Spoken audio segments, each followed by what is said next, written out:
Nagsimula sa Arizona, ang bayan ng pagmimina ng Prosperity ay kilala sa mahusay na produksyon ng ginto, ngunit ang mga minahan ay pansamantalang nakasara. Isang gabi, isang lalaki ang nagmamaneho ng truck na puno ng mga kemikal at hindi niya nakita ang kuneho sa gitna ng kalsada. Bigla siyang umikot para iwasan ito, dahilan para mahulog ang isang nakakalaso na barriles mula sa truck at lumubog sa lawa.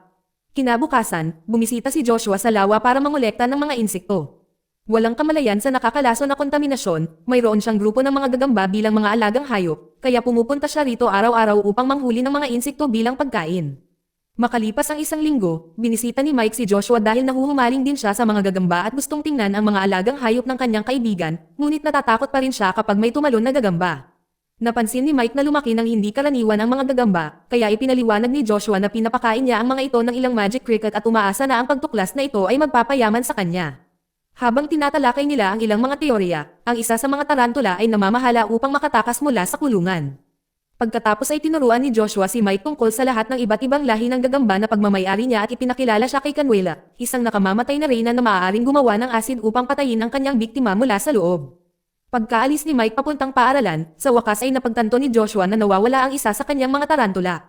Gumapang ito sa kanyang likuran at kinagat ang kanyang leeg, dahilan para mapasigaw si Joshua sa hindi matiis na sakit.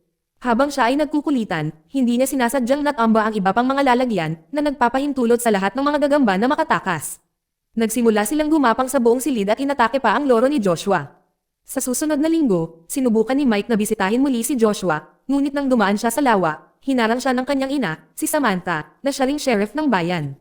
Sa tulong ni Deputy Pete, sinusubukan niyang kunin ang barriles at ipadala ito sa isang lab upang matukoy ang kemikal na laman nito. Itinuturing niyang hindi ligtas ang lugar, kaya pinasakay niya si Mike sa kanyang truck para iuwi siya. Sa daan, ang isang grupo ng mga teenager ay nagmamaneho ng kanilang mga bisikleta ng napakabilis at gumagawa ng ilang mga nakakatuwang trick. Nang makita sila ni Samantha, inikat niya ang truck at hinayla sila. Sinabihan ni Samantha ang kanyang anak na si Ashley na sumakay din sa truck. Nang gabing iyon, gumugugol si Ashley ng maraming oras sa telepono at walang pakialam na kailangan ito ng kanyang kapatid, kaya ginulo ni Mike ang mga cable para isipin niyang hindi ito gumagana.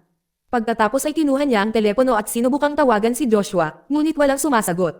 Samantala, ang bahay ni Joshua ay natatakpan ng mga sapot at ang kanyang bangkay ay nagsisilbing pagkain ng mga gagamba, na ngayon ay kasing laki na ng mga aso. Sa mall, inanunsyo ni Mayor Wade na nagkakaroon ng problema sa pananalapi ang bayan. Sa tingin niya ay malulutas ito sa pamamagitan ng pagtatayo ng isang commercial complex, ngunit kailangan niya ang mga lokal na magpagamit ng kanilang mga lupain. Nagsisimulang magreklamo ang lahat laban sa ideya, kabilang si Chris, ang anak ng may-ari ng minahan, na namatay 10 taon na ang nakakaraan. Kamakailan ay bumalik si Chris sa bayan at alam niyang nakakita ang kanyang ama ng ginto sa minahan, kaya tumanggi siyang ibenta ito. Nagsimulang magtalo sina Wade at Chris at sinuntok ni Chris si Wade, ngunit bago pa ito lumaki, pinaghiwalay sila ni Samantha. Naaalala niya na palaging may galit si Chris at pinapaalalahanan siya na kumilos, ngunit hindi siya hinuhuli sa ngayon. Mamaya sa bahay ni Pete, napansin ng kanyang pusa ang isang gagamba na pumapasok sa mga lagusan at sinundan ito. Sabay abot ng isang lata sa pantry sa misis ni Pete pero dahil nakikipagtalo siya sa asawa ay hindi niya napansin ang gagamba na nagtatago doon. Biglang narinig ng mag-asawa ang pag-iyak ng kanilang pusa sa loob ng vent habang may mga kakaibang marka na lumitaw sa dingding, na tila katawan ng pusa at gagamba. Sinusundan nila ang ingay habang patungo ito sa kisame at kapag kumikislap ang mga ilaw, naririnig nila ang pagkamatay ng pusa. Kinaumagahan, nakipag-usap si Chris sa kanyang tiyahin na si Glatos tungkol sa kung bakit siya umalis sa nakalipas na mga taon. Binugbog niya pala ang dating asawa ni Samantha. May nararamdaman pa rin siya para sa kanya, kaya hinahamon siya ni Glatos na gumawa ng isang bagay tungkol dito. Samantala, sinubukan ni Mike na lumabas ng bahay, ngunit natuklasan niyang nakaposas ang kanyang bisikleta. Aalis si Ashley para makipagkita kay Brett, kaya binigyan siya ni Samantha ng taser kung sakaling kailanganin niya ng proteksyon. Sa sandaling iyon, nagpapakita si Chris na may dalang mga bulaklak para yayain si Samantha, at pumayag siya. Habang nag-uusap sila, sinamantala ni Mike ang pagkakataong lumabas ng bahay at pumunta kay Joshua.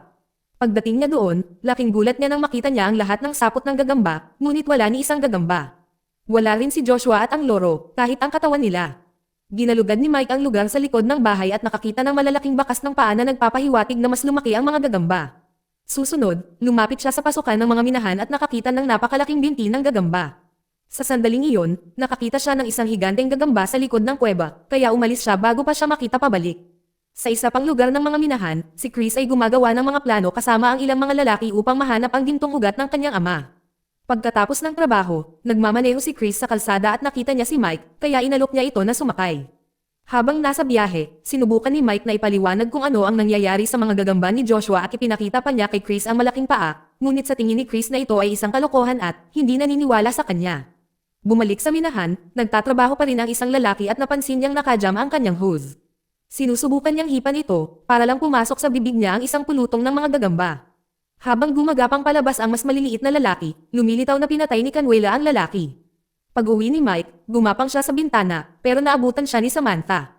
Sinusubukan niyang sabihin sa kanya ang tungkol sa mga gagamba, ngunit nagalit siya dahil lumabas siya at iniisip na gumagawa siya ng mga kwento. Sa gabi, ang isa sa mga ostrich ni Wade ay napatay, at ang lahat ay nagsimulang magpanik. Narinig ni Wade ang lahat ng ingay at lumabas upang mag-imbestiga, hinahanap ang mga buto ng patay na ibon. Gayunpaman, hindi niya nakikita ang gagamba dahil nagtatago ito sa ilalim ng lupa. Isa-isang nawawala ang mga ostrich sa paligid ni Wade na parang nilalamon sila ng lupa. Kinabukasan, ikinwento ng radio host na si Haron ang tungkol sa lahat ng mga patay na hayop na hinahanap ng mga tao sa kanilang mga tahanan. At nagbabahagi ng isang grupo ng mga teorya ng pagsasabuatan sa isang palabas. Samantala, pumunta si Ashley upang makitang muli ang mga lalaki na sumakay sa kanilang mga bisikleta, ngunit pinananatili siya ni Brett sa kanyang truck upang makipaghalikan. Nagsimula siyang maging magaling, at pinigilan siya ni Ashley, na nagpapaliwanag na hindi pa siya handang magpatuloy. Hindi makatanggi si Brett at sinubukang magpatuloy sa pamamagitan ng puwersa, kaya kinuha ni Ashley ang taser at nakuryente ang singit, dahil dito ay nahulog siya sa truck at nabasa ang kanyang pantalon.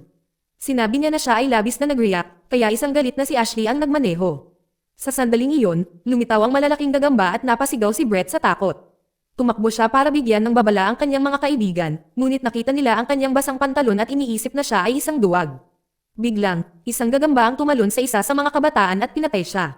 Kaya, ang iba ay nagsimulang tumakbo. Ang ilan sa kanila ay nakakatakas sakay ng kanilang mga bisikleta, ngunit ang mga gagamba ay nakakakuha pa rin ng mga lalaki at kinain sila.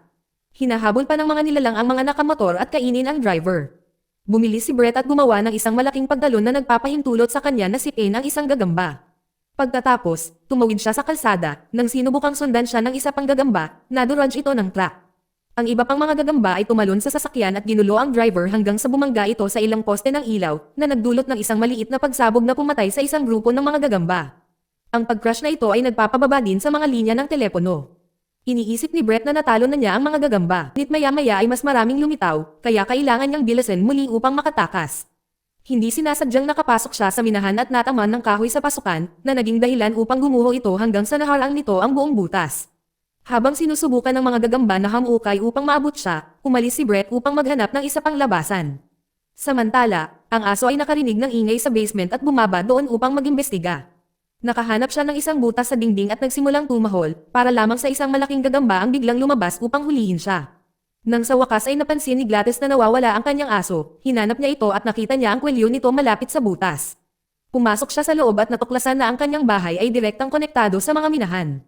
Sa sandaling iyon, lumitaw ang mga gagamba at hinuhuli rin siya sa pamamagitan ng pag-trap sa kanya sa sapot ng gagamba. Di nagtagal, nakarinig din si Chris ng ilang ingay at pumunta sa basement kung saan nakita niya ang butas at malaking paa ng gagamba na nagpapaunawa sa kanya na hindi nagsinungaling si Mike. Sa umaga, dinala ni Chris ang paa kay Mike na nagpapaliwanag na ang ganitong uri ng gagamba ay hindi agad kumakain ng biktima nito, kaya maaaring buhay pa si Glatos. Sa isa pang silid, sinisira ni Ashley ang larawan nila ni Brett nang biglang gumapang ang isang gagamba sa bintana at itinulak siya sa dingding. Narinig ni na Mike, Chris, at Samantha si Ashley na sumisigaw at tumakbo sa kanyang silid upang hanapin ang gagamba na bumabalot sa batang babae ng sapot. Sinubukan ni Chris na salakayin ang halimaw gamit ang iba't ibang bagay, kaya ang gagamba ay gumagamit ng mas maraming sapot. Sa kabutihang palad, si Samantha ay may sandata sa bahay at nahanap ito sa tamang oras upang barilin ang gagamba hanggang sa mamatay. Pagkatapos, tinawagan ni Samantha si Pet gamit ang isang radyo ng pulisya at sinabihan siyang magdala ng maraming armas hanggat maaari sa kanyang bahay. Sa mga minahan, naghahanap pa rin ng labasan si Brett nang madatnan niya ang patay na manero. Sa malapit, mayroong isang grupo ng mga tao na nakulong sa mga cobweb tukon, at ang ilan sa kanila ay buhay pa. Natatakot na pinapanood ni Brett kung paano kumakain si Canuela mula sa nanginginig na mga katawan at mabilis na nakatakas. Sa bayan, isinasara ng barbero ang kanyang tindahan nang bigla niyang makita ang dalawang higanteng gagamba na tumalon upang simulan siyang balutin ng sapot. Sa istasyon ng pulisya, nag-iipon si Pet ng maraming armas hanggat maaari at umalis sa kanyang kotse, nang hindi alam na sinusundan siya ng isang grupo ng mga gagamba. Nang makarating siya sa bahay ni Samantha, may narinig siyang kung ano sa bubong ng sasakyan at bumaril ito, dahilan para bumagsak ang isang berdeng dugo sa kanyang mukha. Sa sandaling iyon, lumabas ang grupo at binaril ni Samantha ang gagamba, na nagbukas ng daan para makapasok ang lahat sa sasakyan. Sinubukan din umatake ng isa pang gagamba, ngunit binaril ito ni Chris bago sila tumakas. Habang dumadaan ang sasakyan ng pulis sa bayan, maraming gagamba ang nakakakita at sinusundan ito. Sa kalaunan, naabot ng grupo ang lugar ni Harland at pinalitan ni Samantha ang kanyang palabas upang bigyan ng babala ang lahat sa lugar tungkol sa mga gagamba. Gayunpaman, walang sino man ang nagseryoso sa kanya dahil ang palabas ni Harland ay palaging puno ng mga pekeng kwento ng dayuhan. Hindi nagtagal, isang higanting tarantula ang nagpakita at nagsimulang umalog sa trailer habang si Samantha ay nagpadala ng isang huling mensahe. Itinulak ng tarantula ang trailer habang si Pet ay patuloy na binaril ito hanggang sa bumagsak itong patay sa lupa. Bumagsak din ang trailer at maririnig sa radyo ang hiyawan ng mga tao. Ang pangalawang tarantula ay lilito na may kasamang maliliit na gagamba, kaya ang grupo ay nagmamadaling umalis sa kotse. Samantala, sa bayan, may isa pang sasakyan ang nahihirapan sa pagmamaneho dahil may gagamba sa bubong at nauwi sa pagbangga. Ang mga lokal ay lumabas upang makita kung ano ang kaguluhan at sa wakas ay nakita ang lahat ng mga gagamba na tumatakbo sa mga lansangan. Ang mga tao ay nataranta at nagsisikap na tumakas habang ang mga halimaw ay sumisira sa mga bintana at tumalon sa mga bubong upang patayin ang bawat tao na maaari nilang maabot. Maraming mga gagamba ang umaatake mula sa ilalim ng lupa, kaya't ang isang lalaki ay naghagis ng hagdan upang gamitin ito bilang tulay at inabot ang kanyang sasakyan upang makatakas. Gayunpaman, ang mga gagamba ay mabilis na nag-aaral at sinimulan nilang sirain ang mga pinto ng kotse upang maabot ang kanilang mga biktima. Nang dumaan ang koponan ni Samantha at nakita ang lubos na kaguluhan na sumakap sa lungsod, ginamit niya ang police speaker para sabihin sa lahat na tumakbo sa mall. Sa ngayon, ang tanging tao sa mall ay ilang mga manggagawa at si Wade, na natutuwa nang makita ang isang malaking pulutong na dumarating dahil sa tingin niya ay naruroon ang mga ito upang suportahan siya. Habang ang lahat ay nagmamadaling pumasok, sina Samantha at Pet ay nanatili sa pintuan upang barilin ang mga paparating na gagamba at patagalan ang oras para sa mga nakaligtas. Kapag nasa mall na ang lahat, ina-activate ng isang manggagawa ang gate. Kaya kailangang magmadali sina Samantha at Pet para makapasok din bago makarating ang gate sa lupa. Matapos nilang matiyak na ang lahat ng mga pinto ay secured, isang argumento ang kasunod kung paano magpapatuloy. Kailangan nilang tumawag sa hukbo para sa tulong, at ibinunyag ni Wade na mayroon siyang cellphone, ngunit hindi masyadong maganda ang signal. Kaya nagboluntaryo sina Chris at Harlan na pumunta sa bubong para gamitin ang antena. Ang iba pang mga tao ay naghahanap sa bawat tindahan ng anumang bagay na magagamit nila bilang sandata. Kumuha si Mike ng ilang bote ng pabango at ibinigay ito kay Chris, na ipinapaliwanag na maaaring malito nito ang malakas na pangamoy ng gagamba. Sa loob lamang ng ilang minuto, nakarating sina Chris at Harlan sa bubong, at nagsimulang umakyat si Chris sa antena. Ang mga gagamba ay umaakyat din sa gusali, at kailangang pigilan sila ni Harlan sa ilang mga pag-atake habang si Chris sa wakas ay nakakakuha ng signal. Gayunpaman, nang tumawag siya sa 911, ang operator ay hindi naniniwala sa isang kwento. Samantala, ang kalahati ng pangkat ng gagamba ay nagsimulang kumatok sa harap na tarangkahan upang paunti-unti itong ibaba. Matiyagang naghihintay ang lahat, ngunit napansin ni Ashley na umaalis si Wade sa likod ng pinto. Sinabi niya sa mga tao ang tungkol dito, at napagtanto ng isang manggagawa sa mall na papunta si Wade sa mga minahan sa pamamagitan ng basement. Pinapunta ni Samantha ang kanyang mga anak upang magtago doon habang siya at ang iba pang mga matatanda ay naghahanda upang patayin ang tarantula, na natapos ng sirain ang tarangkahan. Pagkatapos, umatras ito at hinahayaan ang daan-daang mas maliliit na hayop na pumasok sa mall sa pamamagitan ng bagong butas. Agad na nagpaputok ang mga tao, ngunit napakaraming mga kaaway, kaya kailangan nilang tumakbo sa basement. Sinasakop ng kaguluhan ang mall habang mas maraming tao ang napatay at nahuhuli ng mga gagamba sa bawat sulok. Hindi nakarating si Pet sa basement sa oras, kaya itinaas niya ang isang shutter na sapat lamang upang gamulong sa ilalim nito. Kapag itinusok ng mga gagamba ang kanilang mga binti sa shutter, gumamit si Pet ng chainsaw para putulin silang lahat. Sa basement, natuklasan ng mga nakaligtas na nilock ni Wade ang katabi, ibig sabihin ay nakulong sila.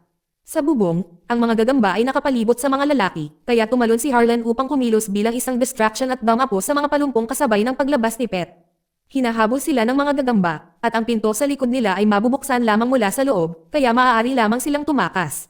Sa mga minahan, nagulat si Wade nang makita si Brett. Sa sandaling iyon, nahanap sila ng mga gagamba at sinubukan ni Wade na kunin ang bisikleta ni Brett upang makatakas, ngunit nahuli siya ng isang gagamba at hinayla siya palayo.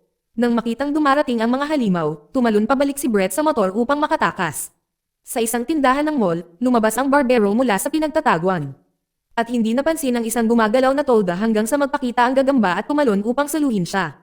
Bumalik kay Chris, inakyat niya ng kaunti ang antena hanggang sa maabot niya ang mga cable at dumausdas pababa sa mga ito para makapasok sa mga lagusan na direktang magdadala sa kanya sa mall. Nakita ni Samantha si Chris na nakulong sa likod ng grill at tinulungan siyang lumabas bago sumama sa iba sa basement. Biglang may kumatok sa pinto na mabilis na bumaba. Ito ay si Brett na gumagamit ng ilang makinarya upang buksan ang daan. May ilang gagamba sa likod niya, kaya nagpaputok ang mga tao hanggang sa mamatay silang lahat. Marami pang mga gagamba ang sumusubok na buksan ang kabilang pinto, kaya ginalaw ni Samantha ang makinarya upang harangan ito bago sumali sa grupo, umalis sa mga minahan. Habang tumatakbo sila sa mga lagusan, napansin ni Chris ang isang kakaibang amoy at napagtanto na ito ay methane gas na nangangahulugang kahit isang maliit na spark ay maaaring sumabog sa buong lugar. Nagkamali ang isang trabahador sa mall at nadatnan siya ng gagamba na agad na tumalon sa kanya para kalagkarin siya sa pugad. Sinubukan ng pangalawang gagamba na salakayin ang karamihan, kaya gumamit sila ng pana upang patayin ito ng walang spark. Pagkatapos ang grupo ay patuloy na gumagalaw at nakahanap ng pugad ng gagamba kung saan inilalagay nila ang lahat ng mga bilanggo sa mga kakon para makakain ng reyna. Nagulat ang lahat ng may nahulog mula sa kisame, ngunit si Wayne lang ang nahuli sa sapot ng gagamba. Matapos siyang palayain, sinabihan ni Chris si Samantha na gabayan ang grupo sa labasan habang siya ay nananatili upang hanapin si Glatos. Bago sila maghiwalay, sinubukan ni Chris na ipagtapat ang kanyang nararamdaman, ngunit ipinaliwanag ni Samantha na alam niya na gusto niya siya at nabinugbog niya ang kanyang asawa dahil niloko siya nito, mula nang sabihin sa kanya ng ama ni Chris bago siya namatay. Tinapos ni Samantha ang kanilang palm sa isang mabilis na halik. Samantala, sa basement, sinira ng tarantula ang pinto at sinusundan sila ng mas maraming gagamba.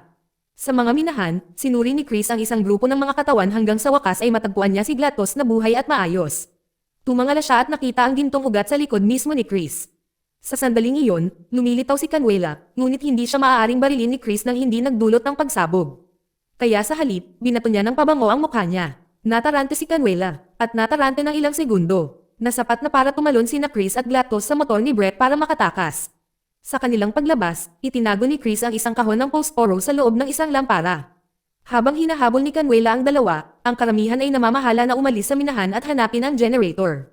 Walang gas para gumana ito, kaya inaalok ni Ashley ang taser na epektibong nagpapagana ng generator. Isa-isa, ang mga bumbilya sa loob ng minahan ay bumukas, at sila ay nagpapasiklab ng mga posporo na lumilikha ng isang malaking pagsabog na kumakalat sa mga lagusan. Si Chris at Glatos ay bumilis at lumabas sa tamang oras, ngunit ang lahat ng mga gagamba, kabilang si Canuela, ay nahuli ng apoy. Ang pagsabog ay pumapatay sa lahat ng mga nilalang habang si Wade ay humahagulgol dahil hindi niya maibebenta ang mga minahan sa ganitong estado. Biglang dumating ang maraming pulis, ambulansya, at bumbero kasama sina Harlan at Pet na nagpapakitang lahat sila ay mga tagahanga ng palabas ni Harlan, at iyon ang dahilan kung bakit sila dumating. Nagtanong sila tungkol sa iba pang mga nakaligtas, ngunit sinabi ni Chris sa kanila na si Glatos ang tanging tao na nabubuhay sa mga kakon. Pagkalipas ng ilang araw, may mga bagong gintong ngipin si Harlan, salamat sa pagtatrabaho ni Chris sa napakasamang gintong ugat. Dito nagtatapos ang kwento, huwag kalimutan na mag-subscribe kaibigan.